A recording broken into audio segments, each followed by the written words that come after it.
electronic tracking device so their commanders can monitor them. It's called Blue Force Tracking. Some law enforcement units back home have experimented with chips that give physical data about officers but don't have tracking signals.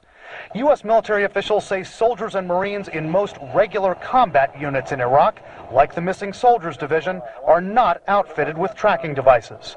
One reason? The danger involved if a soldier... One option, placing a tracking microchip under a service member's skin. Former U.S. Special Operations officers tell us they believe that's being developed. Current military officials won't comment on that, Wolf. Yeah, what about the cost, Brian? Is that at all a consideration? It's a big consideration. Just about every former officer I spoke with says the cost of outfitting each combat troop with a tracking device is one of the main reasons they don't have them right now. So when you speak with the various special operations types and others, and I know you've been doing a lot of reporting on this, the pros and cons of having these kinds of tracking devices, what do they say, Brian? Some believe that every service member should have them. Some don't because of the risks we talk about. But others say if they can deal with the cost and pay for all of this, it is worth it not only to track missing troops, but to be able to tell friendlies from enemies on the battlefield. Brian Todd reporting for us. Such devices, by the way, are not just tools for war. They're also tools that could keep all of us and all of our families safe. We saw that back in February when 3 mountain climbers and their dog were stranded overnight on Oregon's Mount Hood. Rescuers found them all safe by tracking their mountain locator unit, a device similar to the one seen here. Also, many... And the mark of the beast, not only do you have to know the Bible and the dark sayings of the Bible, you have to know languages outside of the English language. You know, you have certain knuckleheads out there, Israelites, that, you know, claim they can... Don't let nobody try to be slick and go, well, brother, when you go into the Greek. If you notice, every doctrine has to go to the language. Exactly. They cannot ever explain their doctrine in English. Now, they're going to the Paleo-Hebrew, brother. Paleo. Exactly. Watch out for slick talking, brother. Going to the Bible. And that's all they need. They don't have to look up words in the Greek or look up words in the Hebrew, or go into outside sources. The scriptures say watch as well as pray. But these are lazy Israelites. You know, guys like Nate and Johanna and the rest of those clowns out there. You know, we go thoroughly into the scriptures, okay? But anyway, I would like to read something from one of the books that we put out. The Mark of the Beast is the chip.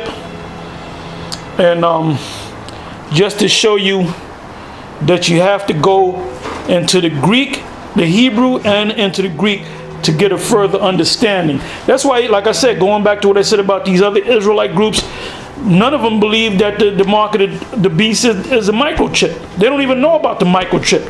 They have no clue as to what's going on.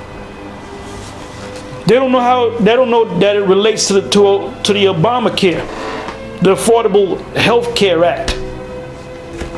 And then, which makes them say that we don't know, the Lord might come another 40 years from now.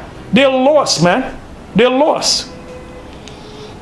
Anyway, I'm going to read this. This is on page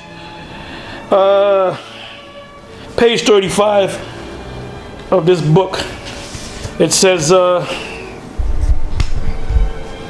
it says this: the meaning and connotation of the Hebrew and Greek words for mark is imperative for Israel to know and understand in order to differentiate between the mark found in Leviticus 19:28, Ezekiel 9:4, Romans 16:17, and Revelation, again we're reading this again, Revelation 13:16, as well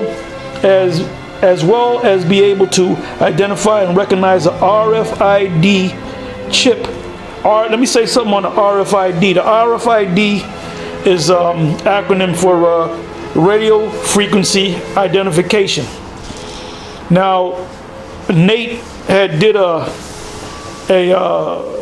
video on YouTube where he kind of laughed at the fact that the mark of the beast is a chip, and he said that it represented a corporation. It didn't represent a man man or woman or child. So the subject is, with this particular mark, you can't buy or sell. Can somebody tell me what a radio frequency chip has to do with that? A radio frequency identification is meant as what? A GPS. To find location. Where's my dog? A sister wrote me and said, my dog has an RFID chip. I said, well, maybe he can go buy some land for you. And furthermore, he said that what is a RFID? What is a RFID? What is a RFID system? And he said it's basically a GPS device. Where can I find my dog? Then he made a joke that one of the sisters had a dog that got the chip, and she put the chip in the dog, and she had went to Nate and said, my dog has an RFID chip. What does that mean? And he said, well, that's good. Maybe your dog can buy some lamb for you. All right? And they laughed it off. You know, stupid people laugh at stupid things, you know? And Nate is a stupid ass. Anyway,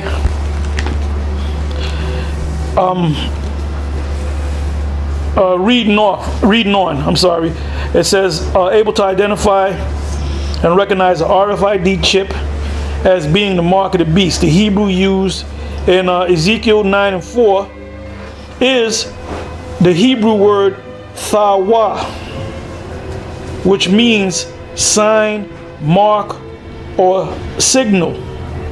And the Greek used in Romans 16 and 17, it says 6 and 17, but it should be 16 and 17, is skopeo, which is a Greek word which means to look at, observe, behold. The mark in Revelation 13 and 16 is from the Greek word charagma, corresponds and correlates to the mark in Leviticus 19 and 28, which is the Hebrew word kwai, as the mark of the beast is in, keep it down, as the mark of the beast is a sin or transgression aforementioned law. Revelation and Leviticus are evidently and undoubtedly associating the mark with the puncturing of one's flesh. Should one choose to receive the mark, also known as the RFID chip, they will find themselves in severe violation of the Most High's law on multiple accounts. All right? Now, like I said, I just read, and I checked this out myself on the Blue Letter. When you look up the word in Leviticus, and you look up the word mark there, the word there is in fact kwai. When you go to Ezekiel, matter of fact, I'm going to go to that. I'm going to go to Ezekiel, the 9th chapter, and I'll start the 4th verse. It says, and the Lord said unto him, go through the midst of the city, through the midst of Jerusalem, and set a mark upon the heads of the men that sigh and that cry for all the abominations that be done in the midst thereof.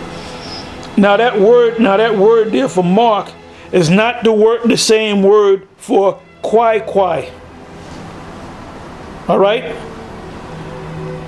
That word mark basically is something that the Most High is going to put on his chosen elect. You know? There's going to be like a marker, for lack of a better term, on that person. It's not going to be, the Most High is not going to put a physical mark on you. Now, when you look that word up, as I said, the word there is thawa. When you look up that Hebrew word thawa, the Hebrew word thawa means exempt from judgment. Because when you go back to Ezekiel the 8th chapter, it spoke about how it was given to Ezekiel by the Most High through the angels, the angel, that you see all the wickedness that Israel is doing.